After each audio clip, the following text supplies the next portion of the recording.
2024 में बहुत सारी न्यू एनिमे सीरीज रिलीज हुई हैं। कुछ ने हमें वाकई अमेज्ड किया और कुछ ने बस शोर मचा कर चली गए। आज हम डिस्कस करेंगे वो 10 एनिमे जो मेरी नजर में थोड़ी ओवर हाइप्ड या फिर ओवररेटेड हैं। तो चलिए शुरू करते हैं। नंबर 10 पर आते हैं उज़ुमाकी। पहले एपिसोड से ही गिरा हुआ शो। शुरू में तो उज़ुमाकी ने बहुत हाइप क्रिएट किया और ऑनेस्टली पहला एपिसोड तो धमाका था, लेकिन फिर क्या हुआ, स्टोरी और एनिमेशन इतनी रश लगने लगी कि सारा थ्रिल ही खत्म। पहले एपिसोड में हम एक खौफनाक हॉरर की उम्मीद लेके आए थे, लेकिन बाकी एपिसोड्स ने वो उम्मीदें को भी स्पाइरल एबस में घुमा दिया। क्या आप भी डिसअपॉइंट हुए थे?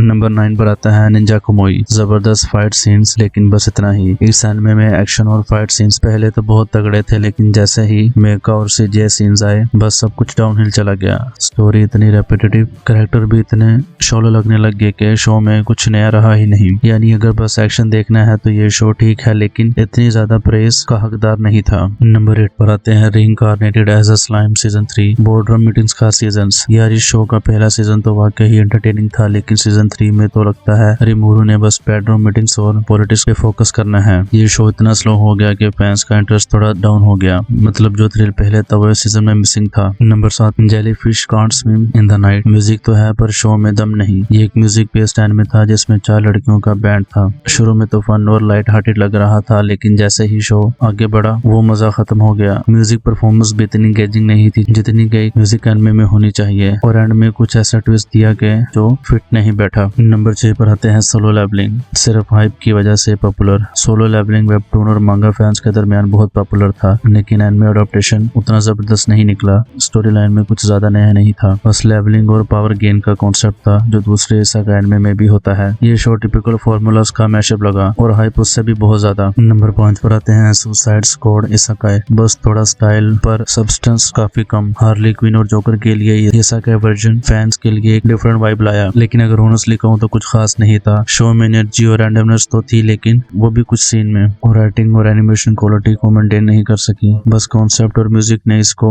हाइप पर रखा। और नंबर 4 पर आते हैं डिलीशियस इन डंजन। फन पर फिर भी ओवररेटेड। फैंटेसी और फूड के मिक्सर ने इस शो को थोड़ा यूनिक बनाया था, लेकिन लोगों ने इसको थोड़ा ज्यादा ही हाइप दे दिया। ये बस एक अच्छा फैंटेसी कॉमेडी शो है, लेकिन कुछ लोगों ने इसको इतना डिफरेंट बना दिया जो कि वाकई में नहीं है। अगर सिर्फ देखना है तो मजेदार है, लेकिन ओवर हाइप्ड जरूर है। नंबर 3 पर आते हैं द इलॉक्सिव समुराई। टोनल शिफ्ट्स ने किया कंफ्यूज। ये शोनेन में कुछ नया लेकर आया, एक नॉन ट्रेडिशनल हीरो के साथ। इन शो की टोन इतनी रैंडम और अनएक्सपेक्टेड होती है कि कभी समझ ही नहीं आता कि ये सीरियस है या फनी। ह्यूमर भी कुछ खास नहीं है, और ये चीजें इस शो को वाकई में वीक बनाती हैं, लेकिन फैंस ने फिर भी इसको हाइप दे दी। और नंबर 2 पर आते हैं काइजू नंबर 8 मॉन्स्टर जेनरा का वेस्ट। काइजू नंबर 8 का कॉन्सेप्ट शुरू में बहुत इंटरेस्टिंग लगा, लेकिन ये शो एक जेनेरिक शोनेन बनकर रह गया। कैरेक्टर और टिपिकल ह्यूमर काफी ग्लिची है। ये बस एक मार्केटिंग का कमाल है जो फैंस को अट्रैक्ट कर रही है, वरना ये शो बस थोड़ा एवरेज ही लगता है। और नंबर 1 पर आते हैं डंडार्डन। अपनी ही हाइप में फंस गया। दोस्तों इस साल का शायद सबसे ज्यादा ओवर हाइप्ड एनिमे है डंडार्डन। ये एक फन और क्वारली शो है जो सुपरनैचुरल एलियंस को एक्सप्लोर करता है, लेकिन हाइप ने इसको कुछ ज्यादा ही बड़ा बना दिया। एनिमेशन और स्टाइल ग्रेड है, लेकिन ये थोड़ा FLCL का रिमिक्स लगता है जो ओरिजिनलिटी लूज कर रहा है। दोस्तों ये थी मेरी लिस्ट 2024 के